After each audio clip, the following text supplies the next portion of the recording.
Are live again by the power of Google Hangouts. Welcome, guys, to our live Hangout today. Let me pause our live screen.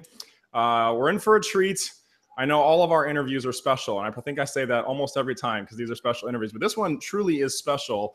And we have a member of our group. Let me make sure this is paused here. Welcome, everybody that's joining. I see you guys over in the chat. We have a member of our group who I've become good friends with over the past year or so.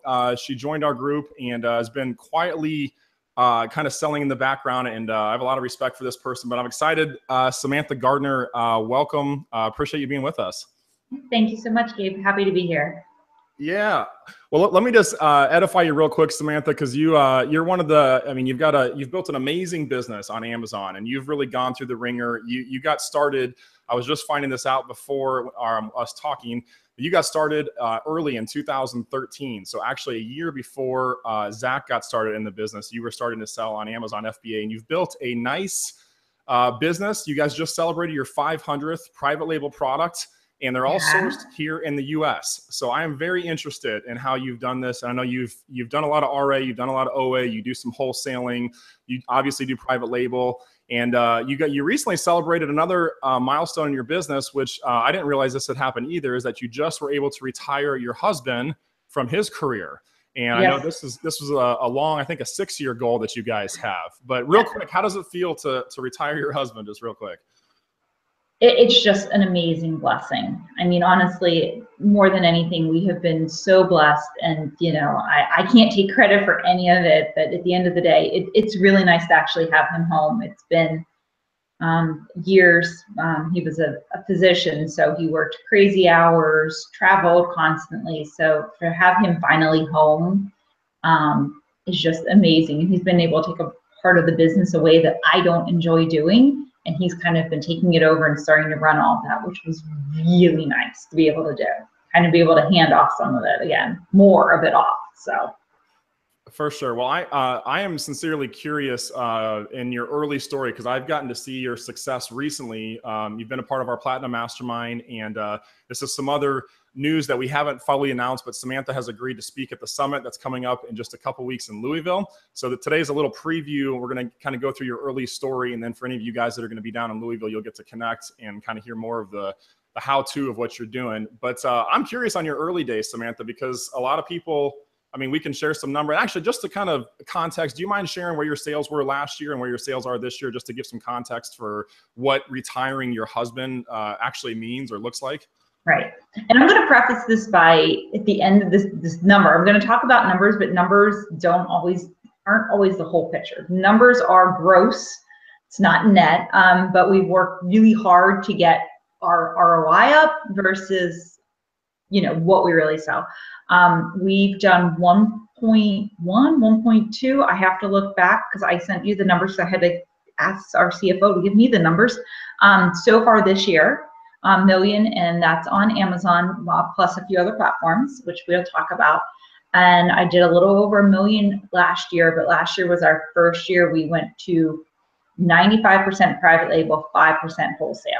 But we've been able to significantly increase our ROI over that time. So what you take home versus what you sell, that's, I had years that were a lot bigger than that when I was doing OA and RA, but you don't take home nearly as much when you're selling somebody else's products as when you make it, have it, and create it yourself. So I just want to make that clarification on that. So.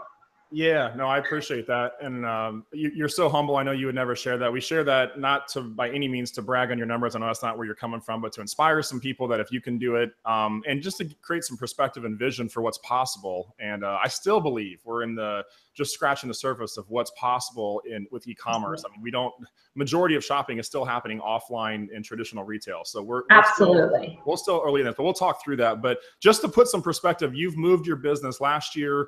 You said you were 95% private label, 5% wholesale. So I know you did RA and OA, and I want to talk about how and when, because I know there is a place for those things, but you made the shift. Just curious, what are the margins like that on private label and wholesale versus what you have gotten from other sourcing methods? Sure. Private label, and we're blessed that we either work with manufacturers, or actually, I don't always recommend this. Don't unless you really want to go. We actually manufacture. I actually have my own manufacturing facility now. So we see 50 to 65% ROI on all of our products that are private label, which is an insane number. It truly is, but when you own a big part of the process, you're able to do that type of, those kind of numbers. That's how manufacturers make their money. Wholesale, it's anywhere from 20 to 30%, which is still nothing to really, it's a great number. Of course, you have other people you got to contend with sometimes and stuff, but finding the right wholesalers, how to do that, that's still critical to our success too, because there's some things that I have no desire to go out and try to do myself. You know, versus OA, RA, and I was back in the good years, and I'm sorry, I know it's gotten a little tougher. I mean, 10 to 15% is really, you know, to keep it flowing and the money coming in and stuff, 10 to 15% is really what I saw at the end of the day. Okay, so I'm just asking that question. I'm not going to ask you for your net profit on, you know, $1.1 million or $1.3 million out of respect. And I'm also, there's one other thing I typically would, I'm not going to ask you what niche you're into. This is a big thing for private labelers, but you have, we can maybe give some hints to the types of products you sell. I know that's probably one of the main things people are probably thinking right now is like, hey, what exactly are you selling? Everybody wants to know the secret sauce. Is it like, now you have, so I'm going to, what I'm doing here, and guys, you watching live, I see you guys on live. Here's what we're going to do today. If you guys have questions, I'm going to interview and talk to Samantha. I want to know, kind of set a groundwork of where you are today, and then we can kind of reverse into and maybe share the story of how you got here, because a lot of people will see your success and hear, wow, 500 private label products, you know, $1 million plus in sales. Your bottom line is a healthy multiple six-figure bottom line. You were able to retire your husband who has a healthy career. You know, you've done a lot of things that a lot of people would like to do, but there's a process to this. And like a lot of everybody that I've ever talked to that's been successful, it's like there's a many-year overnight success story that most people don't get to see. So that's what I want to talk about. But I want to say what's up real quick. I see Julie Wiseman on live, Laura Winberg, Kevin Lepp. What's up, Kevin? Denise Miller, Ray Watsika, what's up, guys? So if you're dialing in, go ahead and put, if you haven't already, where you guys are from. I always love seeing that in the chat. And Samantha, you guys are in South Florida, Palm Beach area? Yes. And then you guys manufacture, do you manufacture, now Palm Beach is, I'm actually going there for the first time in about a month here, but do you manufacture locally, or do you have manufacturing off-site area? We have our manufacturing and warehouse facility in our shipping department, because we have to have our own shipping department at this point, up outside of Atlanta, Georgia. So I spent a lot of time going between here and there. Everything started here, but honestly, Florida, it got cost prohibitive to do some of the things we really wanted to do and needed to do. And I was blessed. I brought my brother, actually, it's part of my story. I brought my brother into this business, and he actually runs our facility, because if you can't be blessed and pass it on to your family, then who can you, you know, really be, you know? So was able to bring him in a couple of years ago when we expanded and we moved a big piece of the operation to outside of Atlanta. So, because just there wasn't the labor, there wasn't the manufacturing, there wasn't the warehousing, and it also reduced our shipping costs by 25%. So, you know, people are like, oh, you can do this business from anywhere. Yeah, you can, but you also, you know, so, but we had to actually make some strategic decisions. So, but at this point, I'm still here in South Florida, and there's still so much that has to be done that doesn't require me physically being present at the warehouse and the facility every day. So.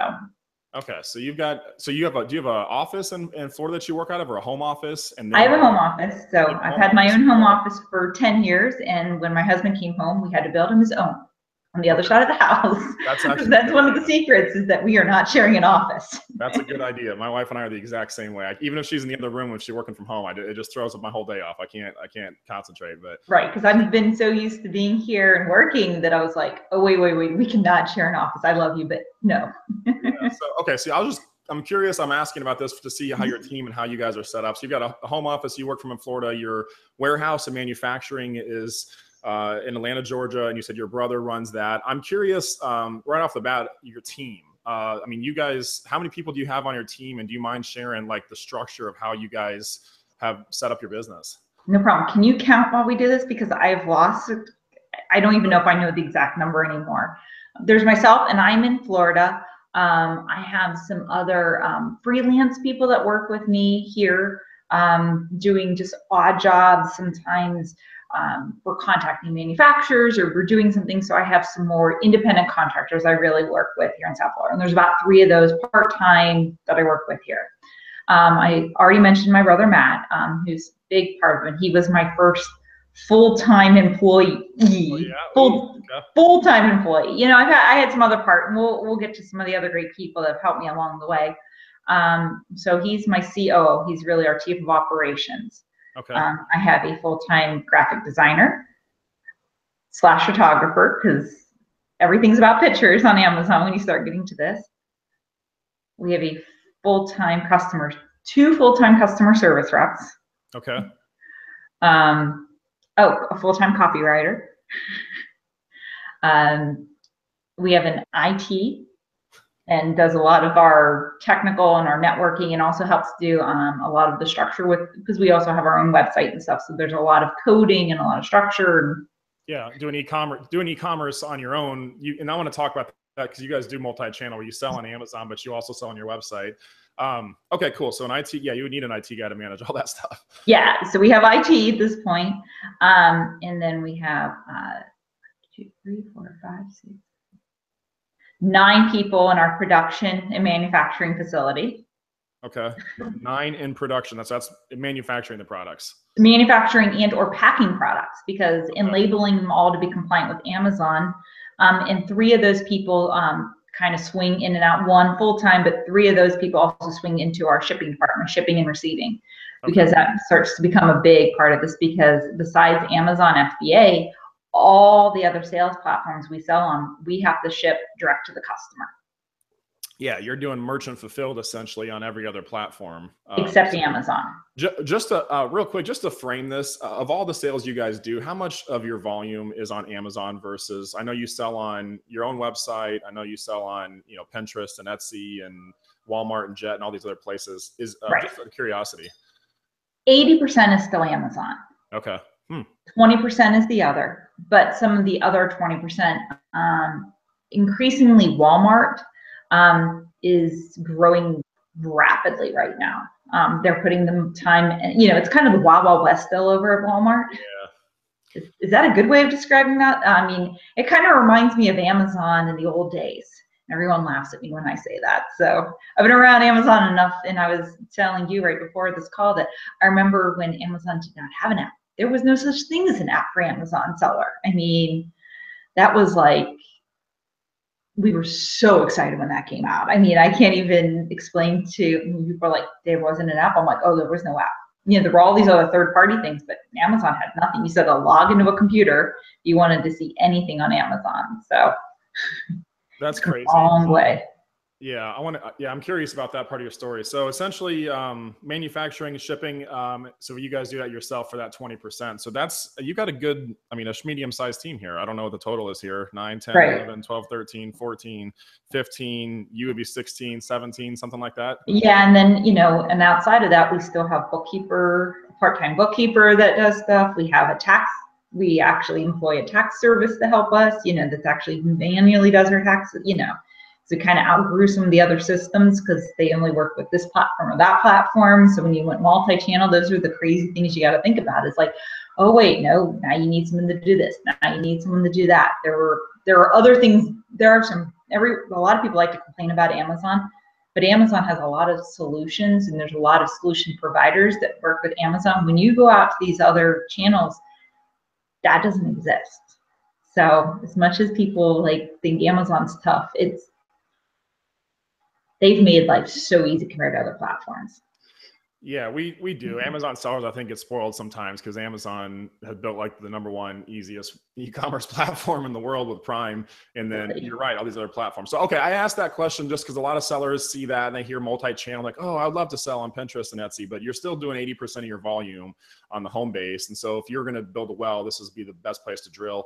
A quick question from Lauren, and then let's go ahead and dive into the early days, because I am curious how, I just want to paint a foundation of where you guys are today, because it's not a get rich quick thing, and it's not a self-made entrepreneur thing. I mean, it's team-made business, team-made wealth.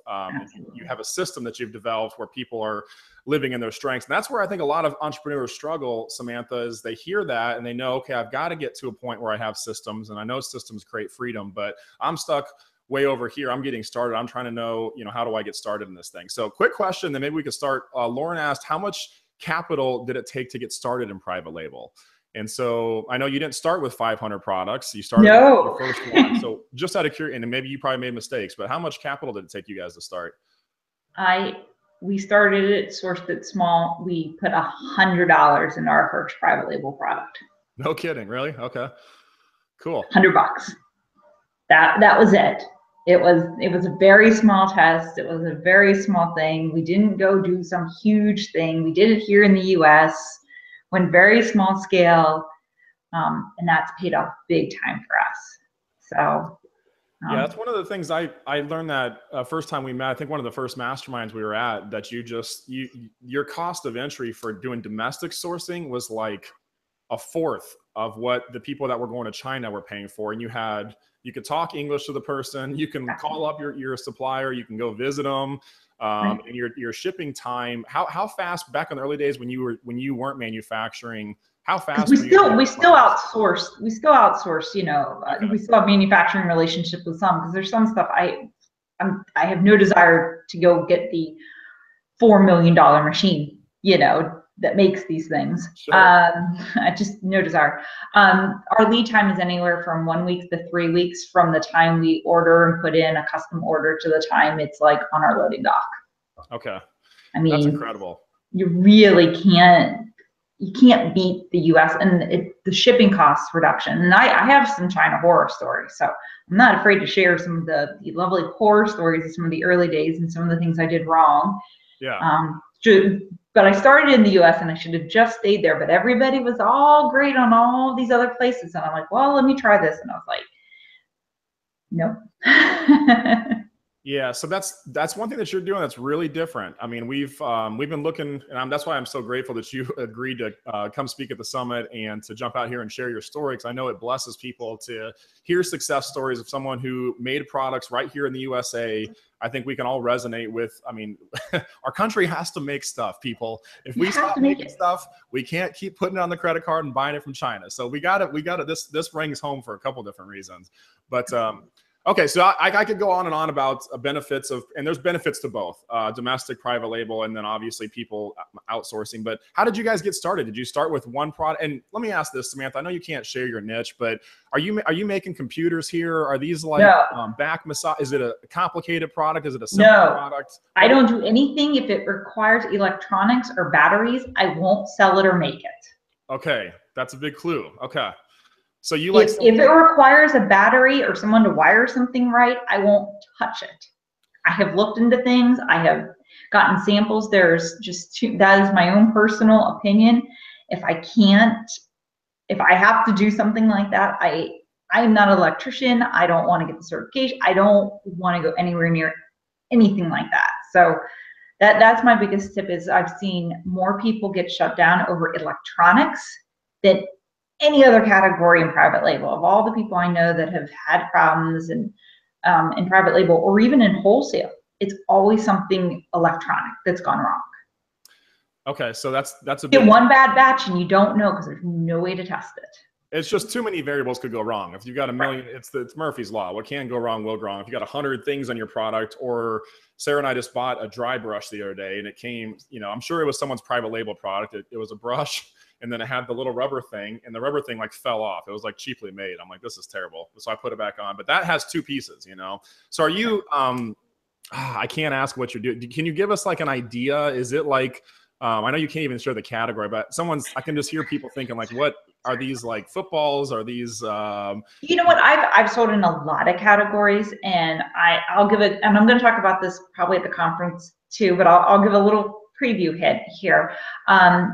And I know we've at the Platinum Mastermind, so you guys are getting a little insight on from what we talked about there, a place called Makers Row, makersrow.com.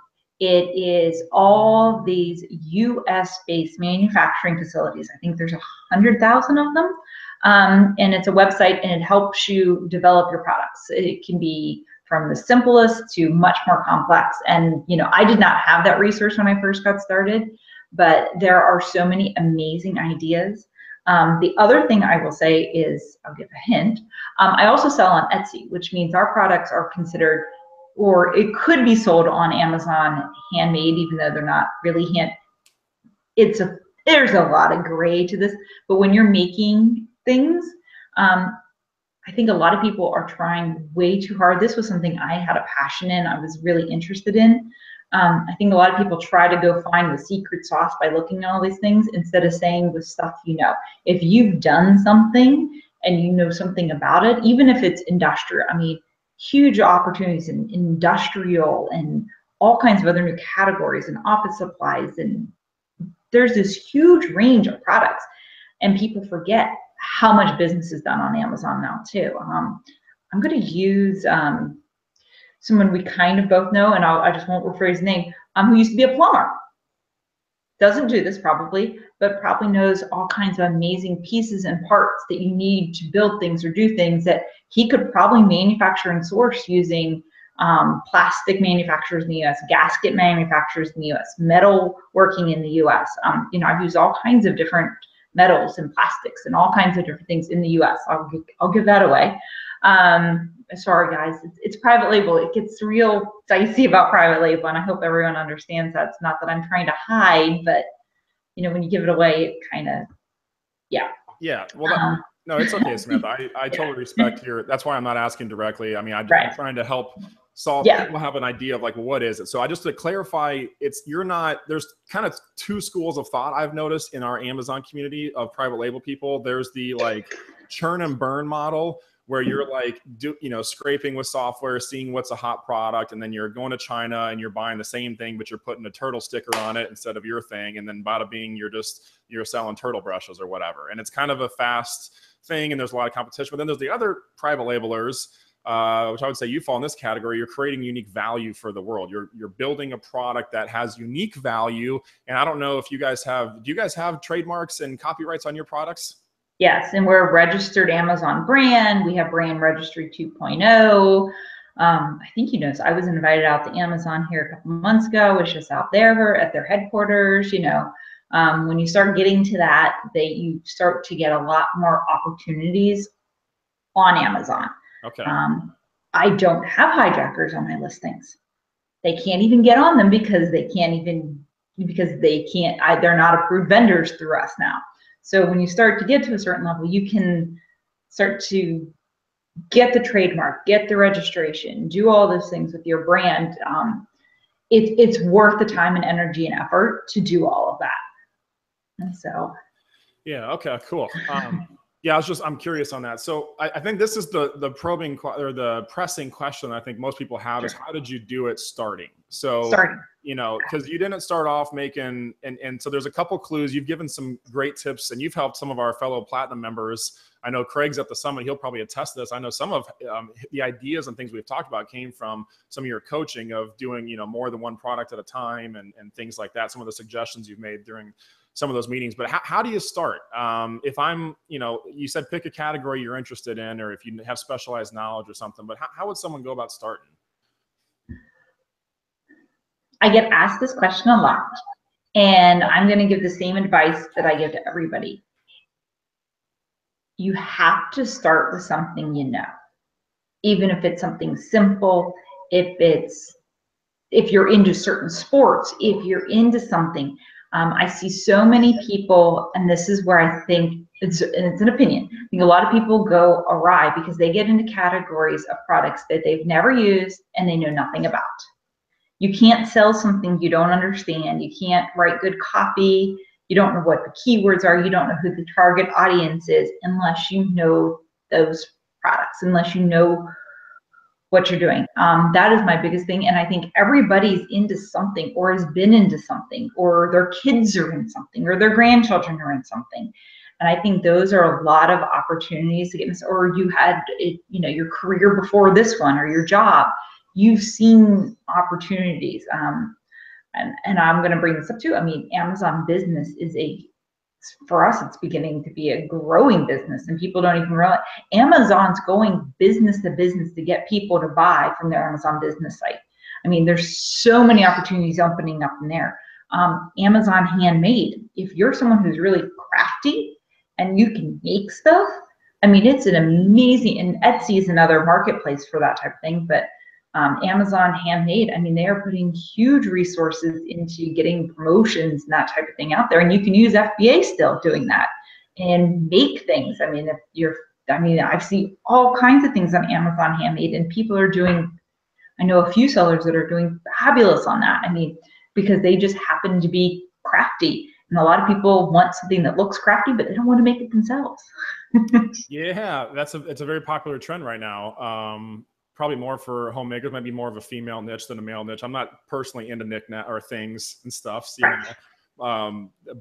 Okay, so you just gave a quick sidebar. Amazon Business. Can you sell? Do you have to have a different account than your normal FBA account to sell on Amazon Business, or is it all connected?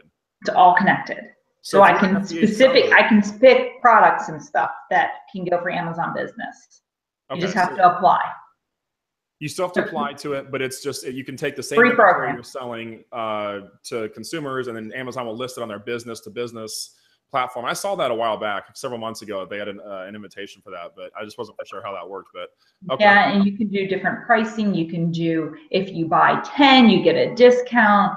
They're all vetted with, you know, tax ID numbers and everything else. And as well as if you do big volume of certain things, I have not done this. I know people do. You can even do where they will bid out projects, and they even have a bidding system now where you can ask, you know, government contracts, all kinds of stuff to bid on products and do, you know, the whole bit like you would be doing normal wholesale. They will basically facilitate your wholesaling of products now. Okay. This is really interesting. We'll have to talk about that more later. Maybe that's conversation. Yeah, that might be a good conversation for the breakout room at the summit with you and Greg. You guys can bring this back up again. But let me just get back to this question. So you're saying start with what you know. Start with what you know. That's really good advice, I think. Yeah. I think, you know, and please don't sell a pet urine flashlight. You know, I mean, there's just things you just go, okay, if there's already 40 of them on Amazon, you're just crippling yourself to try to go sell another one. I think there's so many people that get into that and like, they're just trying to do a Me Too product. Right. You know, don't be Me Too. So I guess that's my question. Like, okay, let's say that I'm into, because there's what you're into is one thing, but what the market will buy is also another thing. So like if I'm into knitting or like, you know, I'm into snowmobiling, for example, it's like my passion, but that's like a real sliver market. So how do you find out what the market will pay for? That's where you go. A lot of private label training goes, and you can like scrape and you're checking rank and all these things. Right. And that's where that really is valuable, but you kind of have to know where you want to go before you can start scraping all of this data. Right. Where you can look at the competition and stuff, you know, because you might have a great idea and, you know, it's finding the gaps in the market. It's finding, or can I do something better? Oh my God, I think you were giving an example of something fell apart the other day. Well, how could someone have done that completely differently? How could they re-engineer? How could you redesign something so that you don't have something that falls apart on you? So. Okay, so start with what you know, and then for step 2, what's your process? I mean, yeah, what do you do next? How do you, once you've picked a niche, let's say we're going to go into bath brushes because I just bought this thing and it's got this rubbery thing, and we're gonna make it stick on and make it with thicker rubber, so it actually like exfoliates your skin and all these like natural, you know, homeopathic things I'm learning on that's supposed to do for my circulation. But let's say we do that. So how do I go analyze if bath brushes are even like a profitable category? Amazon, number 1, is the best place to go, and you want to type in what you're looking for there. I usually do it in incognito, if you know what that is, and hopefully, you know, people out there who don't, in Google Chrome, you can go incognito so that it's not tracking you, so it's not just bringing, because Amazon starts to know what you like, so it will bring back the results you want to see instead of being like a new kind of hidden result, and really see, is there a market there? And then I use a number of different tools. I use merchant words. How many people are really searching for this? I use, probably the biggest one I use is merchant words when I'm really starting to look at a new category and a new, how many people are really looking for this? I mean, that number is not dead accurate, but if that keyword is not being searched for enough to sustain any type of sales, or there's already so much competition. There's a lot of other great products out there, and I will say that I've gotten really bad now because I just kind of have gotten to know my couple of niches so well that I just kind of now just pick things, which I know is a little scary, but that's come with time. That did not happen in the beginning by any. Well, yeah. Yeah. 500 products, you probably develop an intuition or a skill. I mean, you have an idea probably before you launch something, but I'm asking for the new person. So, right. Okay, so I go to Amazon, I'm searching in incognito so I can just see and I'm looking for rank, I'm looking for reviews to see how many reviews it has, if people are buying it, price point, things like that. Merchant words, are you using Jungle Scout or are there any other like Scout? I use Jungle Scout. That was the one I was trying to think of, Jungle Scout, a while back. That was another great program I used early on. Those were probably the two main for private label that I used. And then I would go out on Google itself and start seeing how much competition there really was. So you'd search for that product on Google to see anybody that's not on Amazon, how they're selling. Okay. Right. Because then sometimes you start going, oh my gosh, they're all buying this from this one supplier and they're just sticking that. So when you start doing the Google searches, that's when you really start to thing. And I always double check that it's not on Alibaba. Why are you checking for that? I'm checking to see if what I think is going to be made in the US, and this is just in my case, that they're not just my US supplier, because I had this happen one time to me, wasn't just buying it from something on Alibaba that was a really easy thing. Or I'm trying to see, what does that competition in China look like? Is that going to be something I'm going to need to worry about? I haven't had too much of that now. I've done a lot more copywriting, I've trademarked, but I try to make sure that it's a product that's not just something that someone's kind of cutting and pasting, is you really do have to check out your suppliers. I think that's getting great relationships with manufacturers and suppliers is a really important step too. So. Okay, so you're kind of searching outside of that. Would you even go as far as to do like a trademark search just to see if a trademark or copyright search?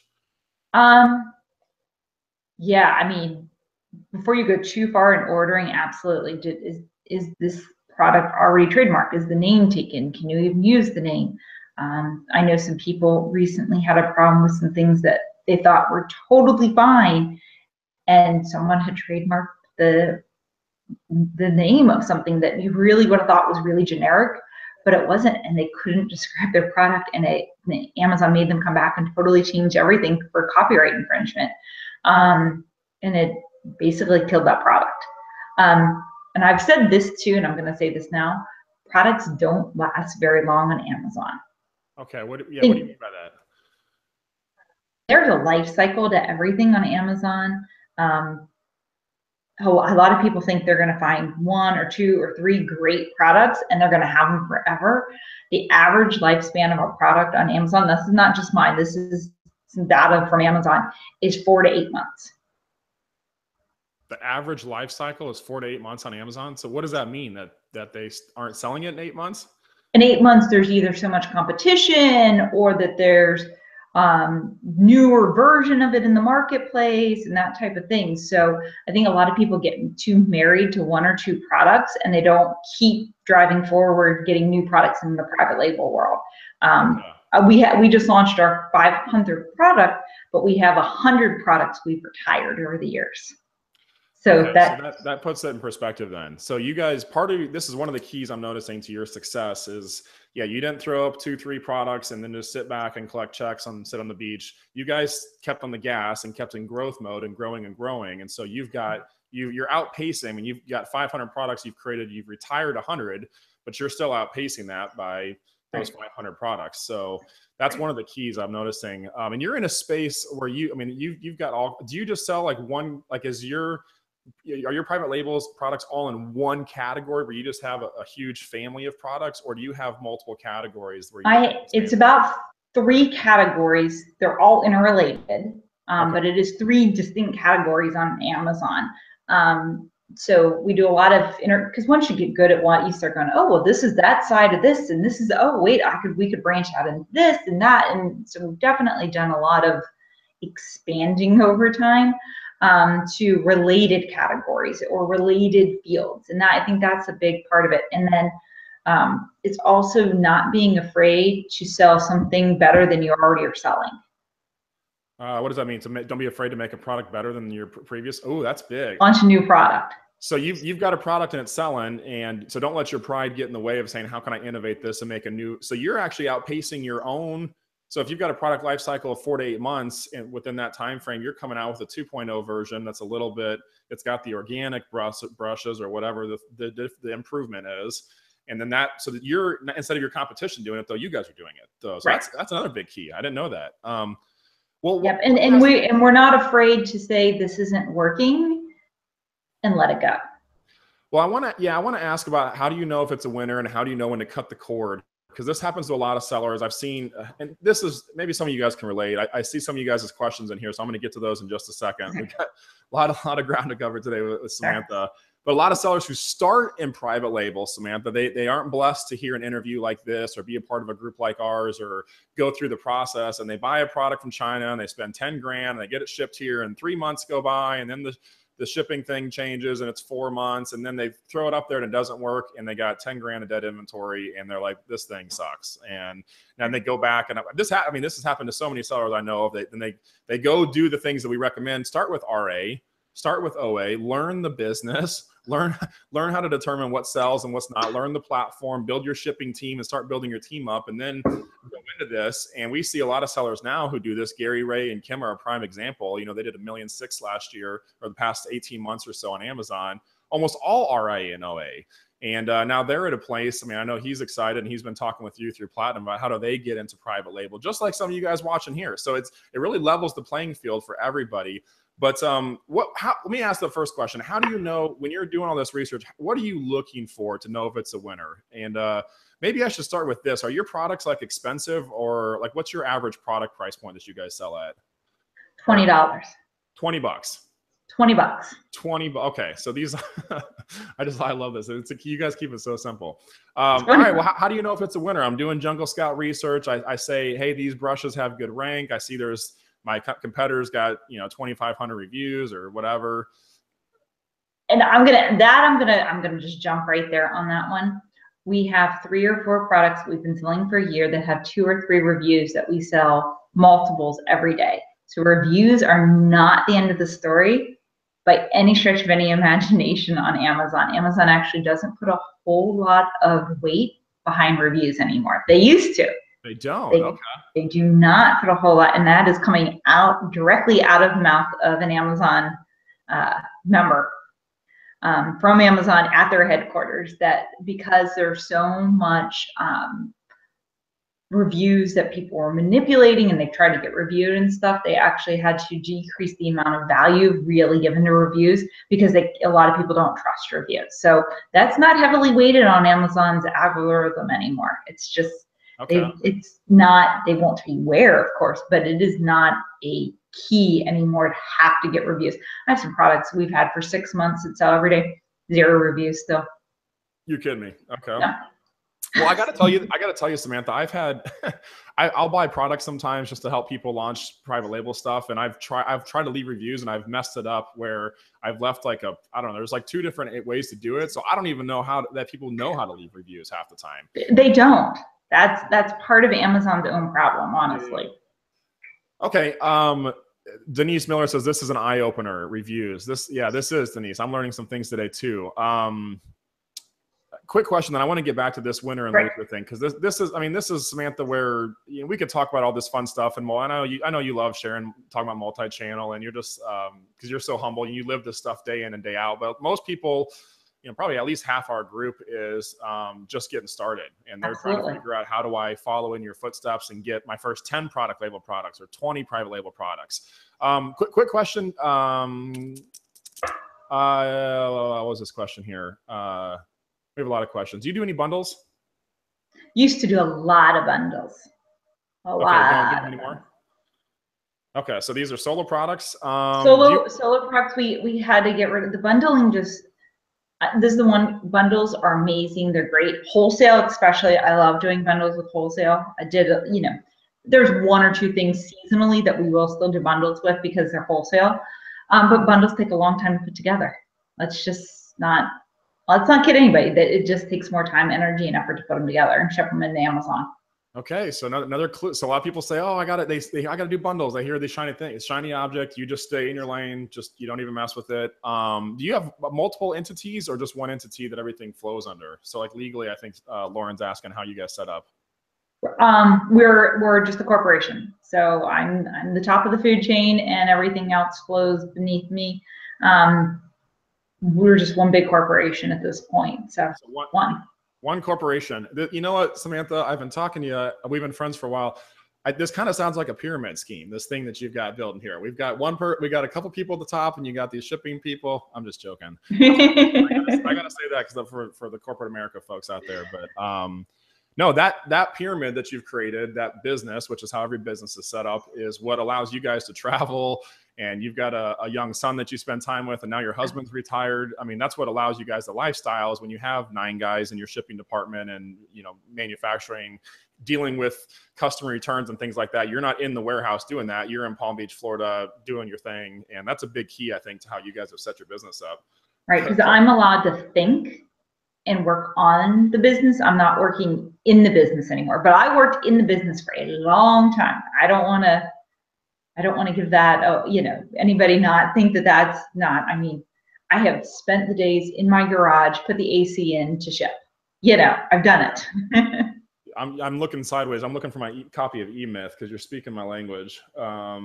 This is a big breakthrough when as an entrepreneur, you learn how the difference between working in your business versus working on your business and creating the systems and the processes. That's what creates the freedom. But all right, cool. Well, so Kevin, by bundles, you mean 3 of the same thing. By bundles, we're talking about you got a toothbrush and the toothpaste and you got a shower cap or something. You know, it's 3 related products together. She's saying she doesn't mess with that stuff too much. So all right, well, what you guys are selling a $20 product. What are the keys? I mean, how do I know if the product, you're saying reviews don't have the same weight? So how are you determining if this is a product that we want to pursue?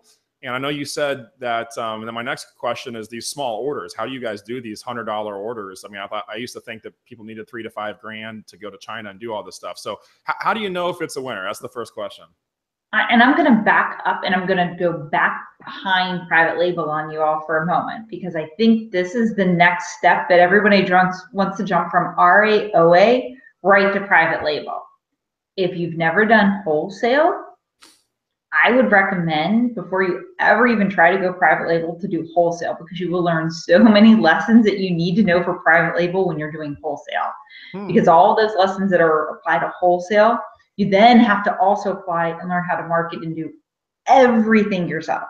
So I think getting into at least a few wholesale relationships with a few businesses, and I think, is that what I'm talking about at the conference? That's one of the things I'm talking about at the conference, and how to find great wholesalers and how to go to those places where there's, you know, a couple thousand wholesalers. How do you know what to look for? Who to talk to?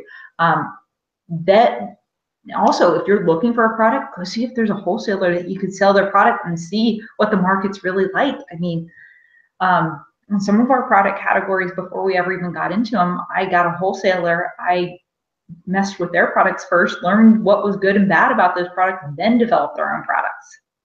I didn't always jump right into doing our own private label products from the get-go. So there's nothing bad about going to, and there's tons of American wholesalers. That's the thing. The other piece of this is they might be doing the China thing. Well, I haven't had to go to China. I just got it from the guys here in the U.S. and they have it in their warehouse, and I have it next week when I've needed and they'll let in a lot of them. Their minimum opening orders, $250. $100, maybe $500 on some of the really expensive stuff. And a lot of them will sell you 3 or 4 sample products too when you're first getting started with them, so that you can see the quality and stuff. So, and it's already, if you're working with a U.S. wholesaler, it's already also gone through all their quality inspections. So you're not looking at going, okay, because when you get into private label, especially depending on where you're getting from, you have to do, your team has to know how to do all the quality inspections and stuff too. So if I can throw that out there at all, that's at all helpful to anybody. You know, that's wholesale is not not dead by any stretch of any imagination. So there's Okay. still tons of wholesalers, and a lot of them will work with Amazon sellers. So, and if I was going to do bundles, I would probably do wholesale products. Okay, interesting. I appreciate you sharing that, Samantha. Maybe I've been underinformed. I was under the impression, yeah, that a lot of sellers, I think wholesale has such small margins. I didn't realize you could get 20-30% margins. So you're saying for all these reasons, before you jump into private label and start, I mean, and you're at the other end of the spectrum. So you've gone through RA, OA, spent time in wholesale. You guys still do wholesale now. And I know we'll talk about that more at the summit. Especially for seasonal products, yeah. Yeah. You guys, now you do private label, and then you've moved a step further where you're actually manufacturing now. So you're not, and again, you're not making cars. We're not making Apple computers here. These are simple products that you're creating, and they're related. So, okay, I had never heard that. So start with wholesale. We can talk maybe more about that at the summit, because that's a whole nother conversation of how to have your business set up properly to be able to receive and negotiate wholesale contracts and things like that. Jerry Mills, what's up, brother? Jerry said, couldn't you have a prep center put bundles together? So I guess you could, but is there any other reason you guys don't do that? You just find it more profitable not to mess with that stuff, or? We've just found it at the end of the day, it's just, why am I going to pay a prep center when I have all my own staff?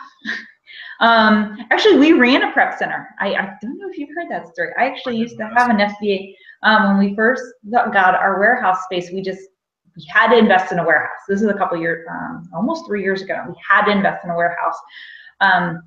They didn't like 18-wheelers showing up in the neighborhood anymore. Okay. Because that's one of those things when you learn about wholesale and private label, you start to have like trucks, huge delivery trucks show up. Like, well, how are you going to process? How are you going to deal with that? We actually had a whole team that would process, and we joined up with another prep center that was out in California, and we were actually their East Coast affiliates. Outside of Atlanta when we first got it, and we would process other we did their bundles, we'd process their inventory for FBA and stuff from a lot of the East Coast manufacturing centers or East Coast ports. A lot of stuff comes out of South America and stuff comes up through Jacksonville, Florida and Miami.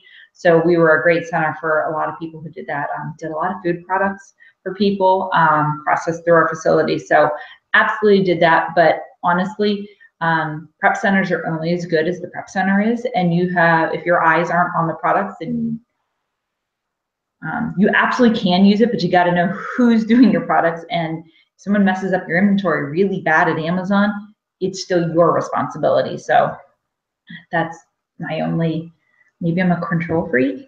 Okay. Well, no, this is good. This is good feedback. Well, you kind of, you stumped me. This doesn't happen very often in an interview, Samantha. I was leading down this path of trying to dig through and figure out how, some of the keys to starting private label. You really threw me a curveball with, hey, you should do wholesale first.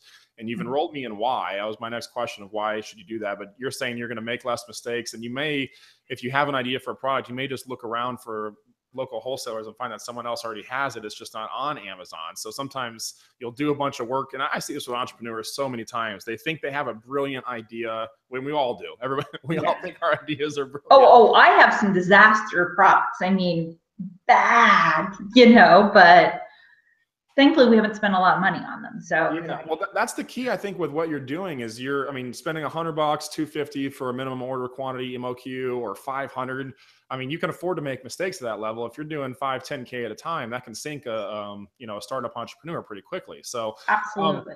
Well, we'll just take this interview where it's being led to. I did want to hear the early days story, but I see we've got about 11 minutes till the top of the hour, and I do want to talk to you about what you would do differently starting over. And you've made a lot of mistakes, and so we can kind of shift gears into it's probably some of the mistakes that you've made. But just out of curiosity, I am curious, and I meant to ask you this way earlier, but in the early days, when did you start selling on Amazon, and how did you guys start? I have a little bit of a background, and I'll do this very short version of this. I actually I have some background in doing coding and graphic design for people. So I was doing that in 2011, 2012, and I ended up working with a lot of best-selling authors that sold on Amazon.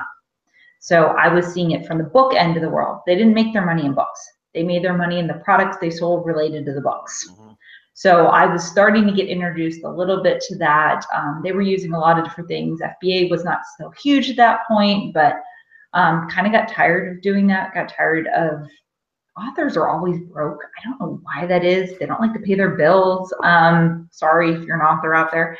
And I just kind of was tired. I was looking for something new to do. And my son, who was four at the time, had kind of just come out of this crazy Thomas the Train stage of life. Okay. Loved everything Thomas Train. He has 4 sets of grandparents. The kid had more Thomas the Trains than I ever wanted to see in my entire life. Someone says they're worth a lot of money. You should sell these on eBay. I started selling used little toy trains for $10, $15, $20. Like little pieces of wood. And I was like, my gosh, there's a lot of money to be made on eBay. Started doing some other things. I started making some things for people. I had this cool idea. And my mother-in-law was like, you probably should trademark that. And I was like, oh, okay. And at that point I was selling a lot on eBay. I started doing a little drop shipping on Amazon. This is like 2013. So that was okay back then. I would never do that today, probably ever. Was getting into doing some of the drop shipping. It was before drop shipping was even really the craze. And I started I had an Amazon account to do that. So I was doing eBay and Amazon. And I got in. Go ahead. Cut you off. Sorry. When you made the shift from eBay to Amazon, what kind of stuff were you sourcing for Amazon? I was drop shipping anything I could figure out I could ship on Amazon. Yeah. So I started by drop shipping on Amazon. Linda Wheat's on. She said, that's it. I'm going into my attic. She must have some Thomas the Train. Linda Wheat probably has a whole archive of kids stuff that they're sitting on an empire there. That's going to pay for college, Linda. Yeah, exactly. Put the kids in. Okay. So you started drop shipping. You said you wouldn't recommend it now. That's another conversation. But what happened next? What was the evolution for you? I decided to start selling on eBay a couple of these products I was making, and they started selling left and right. I didn't know any better. And, at this point I had just started learning about doing RA on Amazon. This is before the Amazon seller app I was telling you guys earlier. There was no Amazon seller app. It came a few months later, but it was like revolutionary when it came out. I was using third party, and I started going out scanning wholesale, and I was like, oh, I could make money sending this in the FBA. Got an FBA. And a few weeks later I said, well, I should just put up my own listing and try selling my own stuff. I was doing it on eBay, so I went ahead and put a listing up on Amazon. Didn't really know what I was doing. There wasn't all these PL courses. There was none of that at that point. Didn't even know it was called private label. And I put them up there, and I sold the first product within an hour of it being received at the Amazon warehouse. And I'm like, I think I have something. Ding. Yeah, that's a good. Ding. You always like it when you get that early, fast feedback that what you're doing is working. So right. Interesting. Oh, so you said you made this product. So whatever this product is, you made it from home. It's one of the very first ones I made myself. Yeah, okay. I actually went out and had it made. Well, worked with the manufacturer and had made just a small quantity of them. Had them made. Brought them back to my house, packed them in my own house, put all the own stickers on, did the whole bit, did everything. And I sold it. But it took a while before I could really ramp up to doing just private label. And I think that's the big part of this story is that's the spring of 2014. It took until last January before I stopped doing OA and RA. Have enough cash flow to do that. So this is really important. So from spring of 14 until basically this year, how much till January of 2016. January 2016. How much RA and OA were you doing? Was it majority of your business, or? That was a lot of my business because it took so long to get a private label because you had to do the pictures, the listings, the keywords. It takes a lot of time, and I was trying to do like 4 months. Was my goal at the beginning. I was trying to get 4 things up a month to see what would sell. That was my goal at that point, was to sell 4 things myself or get a new wholesale that no one else was selling on Amazon or product up there. I was doing 4 a month for at least the first year. Then it started to kind of grow from that, kind of took a life of its own. And I got employees and did a lot of other things, but I was doing OA, RA. I still was going out and shopping 3-4 days a week, packing to the middle of the night. My husband would come off his shift at the hospital and come home and help me pack. you know. We eventually got some college people, we got some help.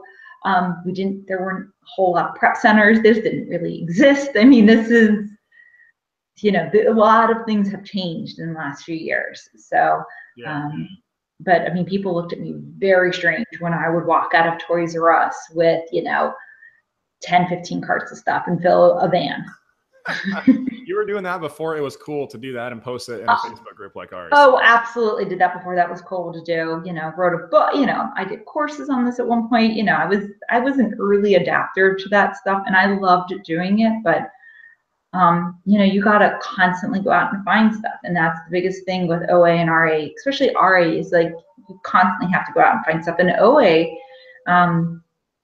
there are a lot of opportunities, but there's also a lot of competition. So, and there's so many more programs now. Back then, there weren't all the programs to do the scraping and the research and stuff. It was a lot more manual labor.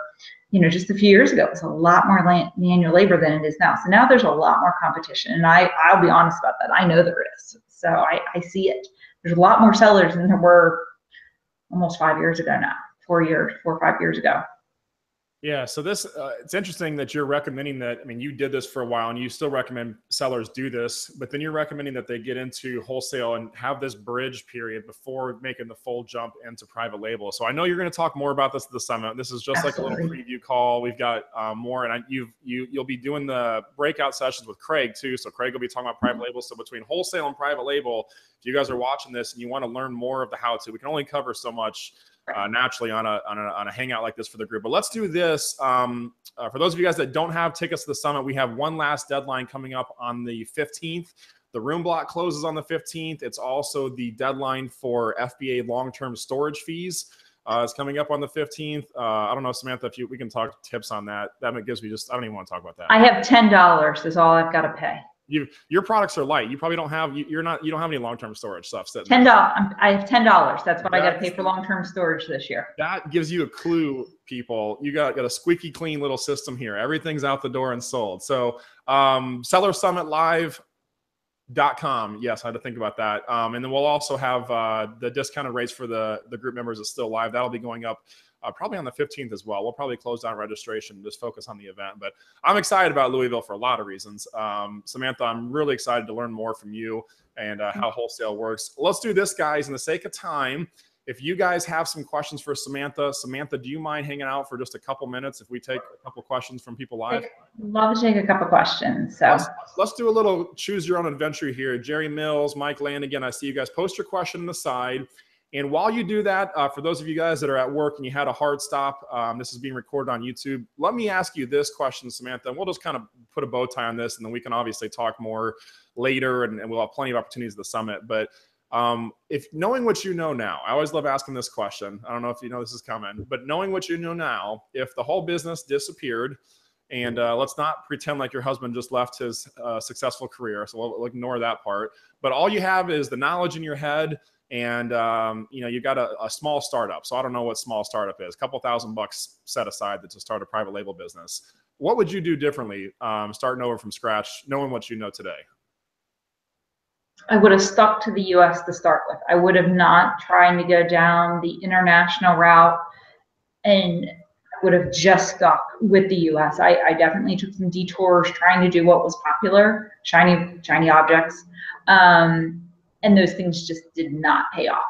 That was my biggest thing. I would stick back to the U.S., knowing what I know, maybe even Canadian. Stick with English language, easy to deal with. I definitely would. I would stay in that. I would stay in that world. So okay, so start local. What would you? I mean, I'm just kind of assuming if you had to start your career over again, and would you go out and do RA, or what would you do? Absolutely. If you build everything. I would start, if I only had a couple $1,000s to start over, I would be out shopping today probably. Okay. Absolutely. So you'd start with RA, and how long would you do? You would do RA and OA. How long would you do that, and then what would you do? What would you do next? I did not start doing private label until I had 5 months to pay everybody, including myself, in the bank. So we've talked about this at Masterminds, this is a personal belief.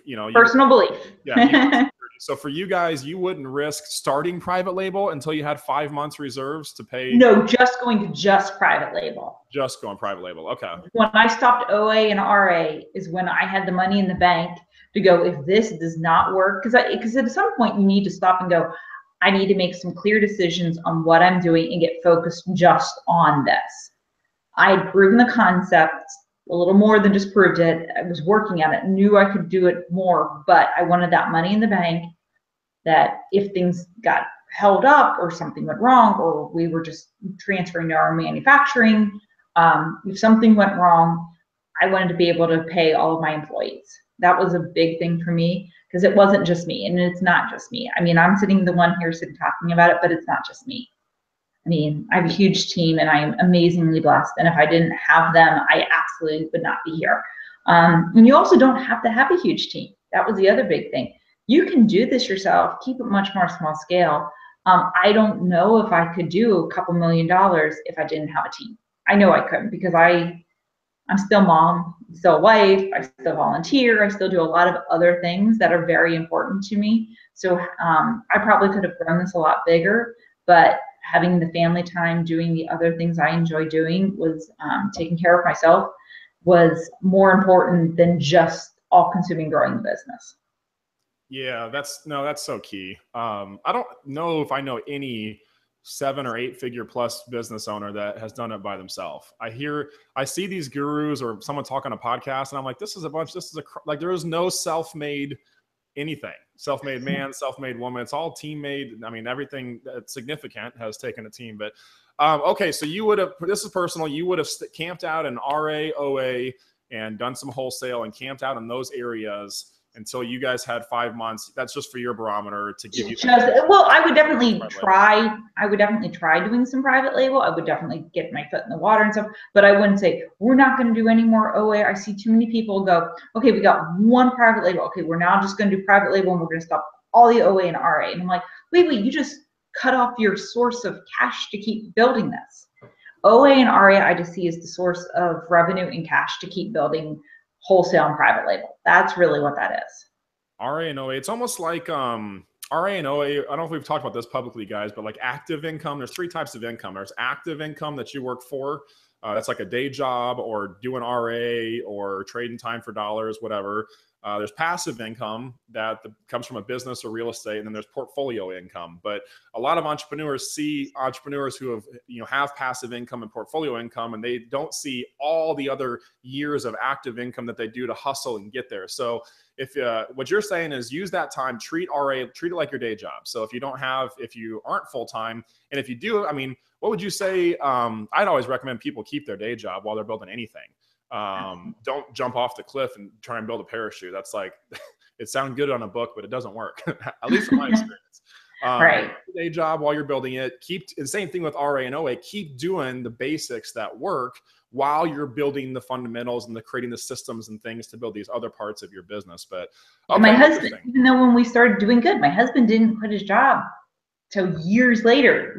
I mean, he probably could have stopped a while back, but we made sure that it was all dialed in and the systems were in place before we took that leap of faith, even with that. So. Yeah, you guys are, I've noticed this, admire this about your planners. I know you're conservative. You value security. These are some things I've been learning from my wife. We have a little different views on risk and security. It's like the classic family challenge, being married to an entrepreneur. But in this case, you're the entrepreneur. And is your husband entrepreneurial, or is he like, does he take risk like you? He does take some risks like me, but he's definitely been a huge supporter. Couldn't have done it without his support. There are times my son is, lost some time with mom, oh, mom's got to go to a conference. Mom's gonna, got in bed, went back into the garage and kept packing until 2 a.m. I've definitely done all of those things. So he just turned 11. So he's starting to have a real appreciation for it now. So definitely starting to take an interest more now. But there were some definitely times that I've missed out on some things I wish I could have done, but that's also being a business owner. Sometimes you have to say no to those things you really would like to do because there's things you have to get done. Like Q4, you have to get it done. There's not another time outside of Q4. If it needs to get out, it needs to get out. There were some times that those you have to make those sacrifices. So yeah. Yeah, for sure. That's the part people don't often get to see about, but you got to put your time in. There's no way around that. It's every Amazon seller, and this happens in every industry too. It's not just Amazon selling. yeah. Some people come in and they oh, I got to do all these things, and they go do another business. Like any business you do, you're gonna have to go through that process of just doing the work and being the chief bottle washer and dishwasher and everything wrapped up. But hey, Denise asked, do you sell internationally, or are you guys all local here in the U.S.? We do not sell internationally. We've been invited. They've begged us. They've asked us, Amazon in particular. We've just decided to keep domestic.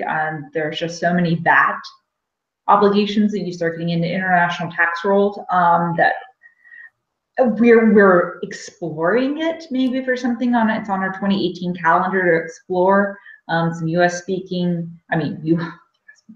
speaking countries, but we're just, there's a lot that goes into selling internationally. Yeah. Yeah, cool. Good. It's a good point. Yeah, if you guys are in the US, we have members that are not in the US. I would take advantage of living in the US. Amazon Peru is not the same as it is in the US or, these other countries, but Canada has been catching off. There's so many sales, so much stuff right here, man. Just drill. I don't know. This is my 2 cents because I see this, Samantha. I deal with all these different Amazon sellers, and we're all entrepreneurs, and they get shiny object syndrome, and they try and do bundles in Canada, and they want to sell in the UK because they heard their friend was doing well with shoes or Levi's jeans over there. And you just got to pick one thing. And I've learned that from you, and I've learned it. We have another quiet 7-figure seller in our group. I had him on an interview about a year ago. He talked about what you said. He does one new thing a year. He's heavy in RA and OA still. I think he's earlier in the private label process. He certainly isn't where you guys are, but he still does a ton of RA and OA. Like I think over half of his stuff is, and he's got a couple wholesale, and he's starting to stack some private label. But cool. Well, there's some unanswered questions, Samantha, about we'll save this for the summit though, because how do you source wholesale? I think is one of the questions, and that's probably going to be a popular area. And because I haven't ever heard somebody say don't do private label yet. And there's so many courses and gurus out there that are so heavy on that, especially the China stuff. But there's that middle area, and I know Grant does some wholesale, and we have a lot of sellers in our group that have started to add that, but haven't fully jumped in. So any other pieces of advice, things you wish you would have known when you started over, if you were starting over?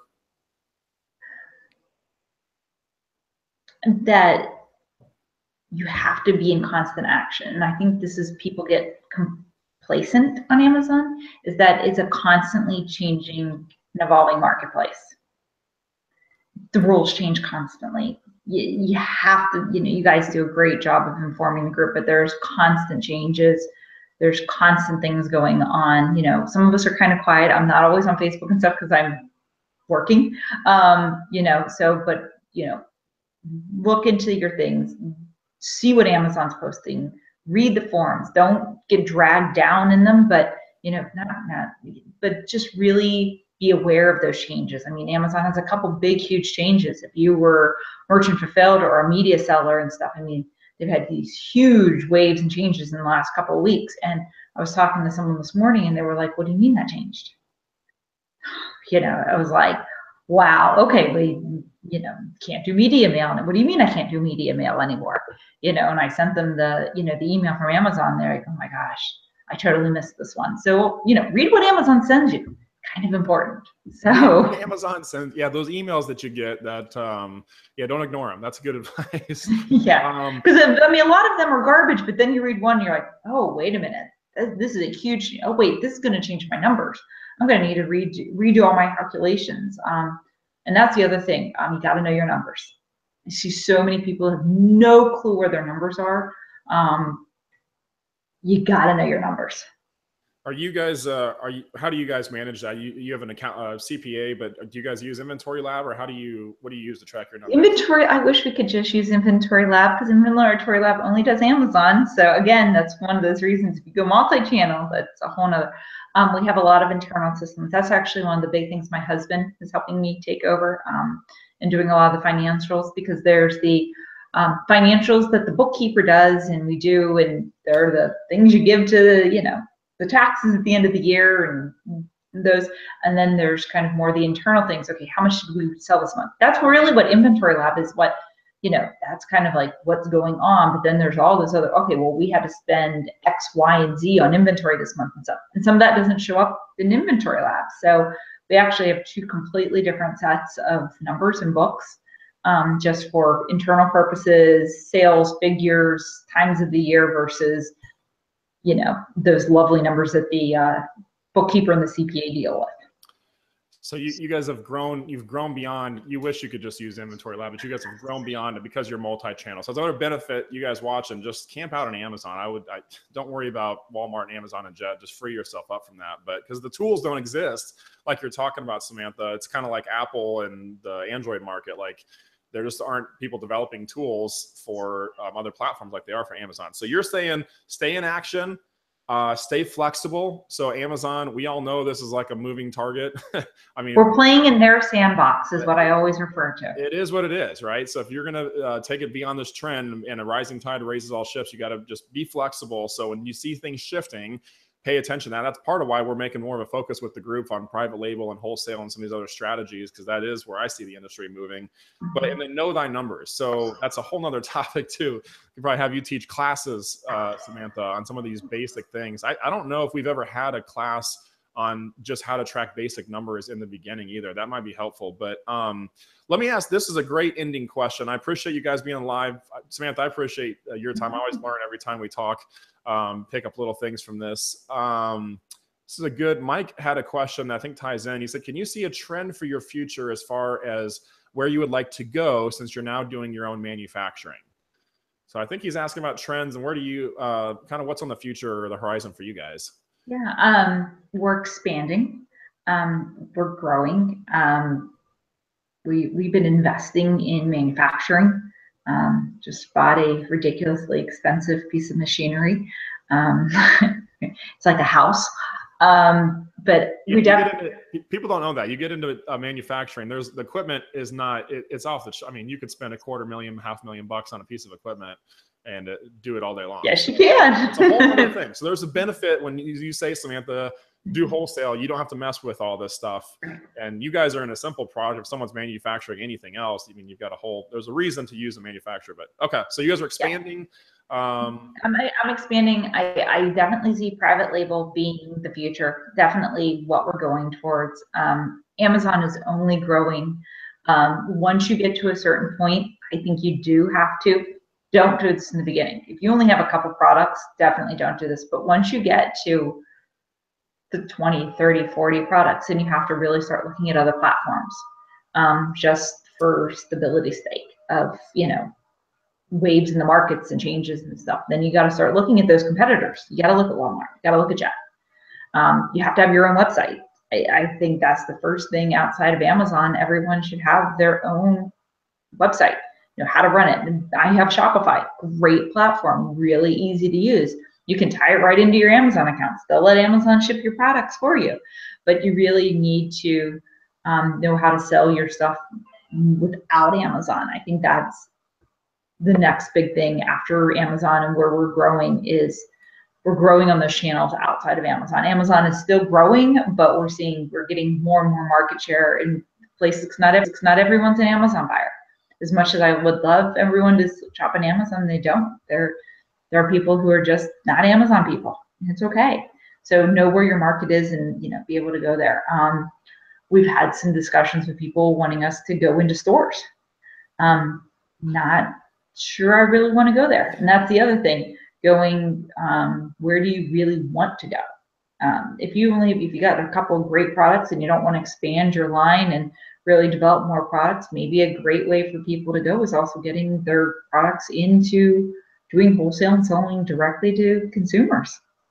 I mean, to stores and other businesses and stuff. It's another, people are still buying in stores. I know as much as the mall is dying, small towns and small stores are on the rise in this country again. So I see that as a trend as well. Yeah, it's so interesting. you know, Amazon's, we'll finish with this, guys, but this is a good kind of ending point, and then we're all going to meet here in a couple of weeks at the summit, so we'll get to stir up all these ideas and talk about trends and things that are happening and how you can position yourself in front of this. Amazon's like a giant wave. That's how I think of it, and you just got to catch the right trend to surf it, and otherwise it'll just roll you over. That's kind of how it is. But okay, cool. I forget what you were talking about. What were you just talking about that spawned something? Oh, just manufacturing and doing it outside of Amazon. So you're thinking holistically as a brand. And what I was going to say, Samantha, I think it's interesting how we started on e-com. Amazon put everybody out of business, and now it's circling back, and you're talking about the small business mom and pop stores, you know, being that. I saw in Chicago, they opened up an Amazon Books store. I don't know if you've seen this in your area. Do you guys have any of these in South Florida? No, but I've been to the one in Seattle when I was out at Amazon recently. So yeah, and I went to didn't get to go in, but they were testing their walk in and walk out, their food and everything else. So it's very interesting to see what they're doing there in Seattle. So yeah, it's interesting to just kind of see it go full circle. I mean, e-commerce is the 500-pound gorilla that's putting all these businesses out of business. And if you guys look at the strip mall of America today, they're dead. I mean, it's just killing local businesses. Why would I go to you know, buy anything? If a pet or whatever, you can just, I finally got my wife buying Amazon Prime, Samantha. I don't know if this was a good decision or a bad thing, but she kept asking me to go to Target to buy, like, you know, toilet paper and all this stuff. And I'm like, in Chicago, it's like a 30-minute, 40-minute thing to go fight traffic. And I'm like, just push the buttons on your phone. It'll show up at the house. You don't have to go deal with this. But, yeah, I do think there's a full circle. And so you're talking about, you know, some really cool things, making your own products and sharing this, but you don't get there overnight. And there's, as Amazon sellers, we have the benefit, and you guys watching are in the right place at the right time, because you don't have to go out there and do all these things that Samantha's talking about to start. We can partner with the largest e-commerce website in the world and have them do all the shipping for you. And it's never been easier than it is today. So for any of you guys that are complaining about Amazon's process, imagine what it would be like to do RA without Scoutify or without your Amazon seller app, even before that.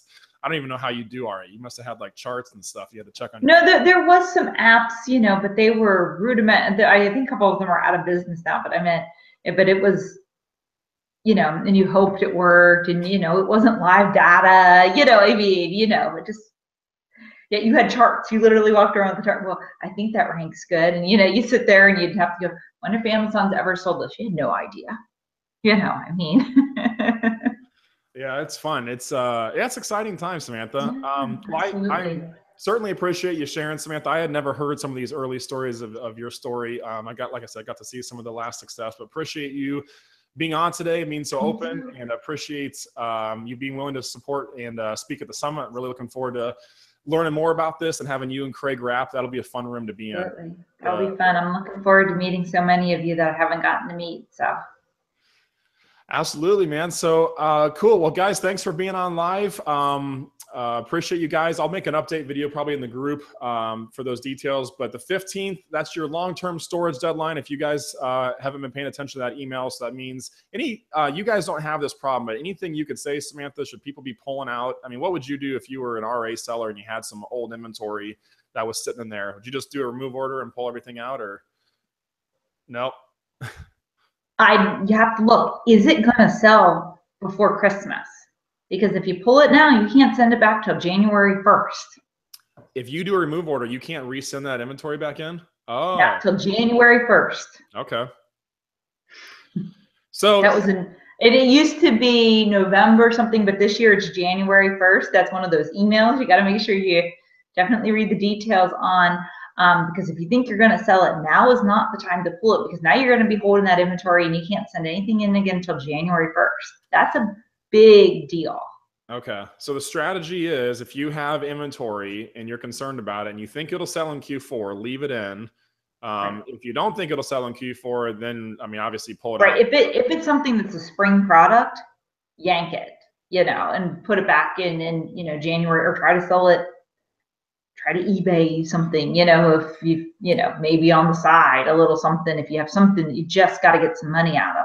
But I would absolutely really consider not just pulling everything, because it's January 1st before you can send that stuff back. Even if you sell one, they're not, the way they have it worded this time, it's like, it's a big deal to have to try to pull something out. So yeah, I really warn people, unless it's going to kill you financially and cripple you, but pulling that inventory back might do the same thing. So definitely know your number. Again, know your numbers. Look at them. Do the evaluation. You know, don't make a rush decision to pull that out because you can't just send it back. Okay. Well, good. I appreciate that, Samantha. I wasn't aware of the January 1st. So good. That makes it easier to make that decision. So, and the tidal wave's coming, guys. Christmas is going to be upon us before we know it. September 1st will be here in about 3 weeks or less, I think. And we'll be all meeting together. Excited to see you guys in Louisville. And then Q4 is on like Donkey Kong, as they say.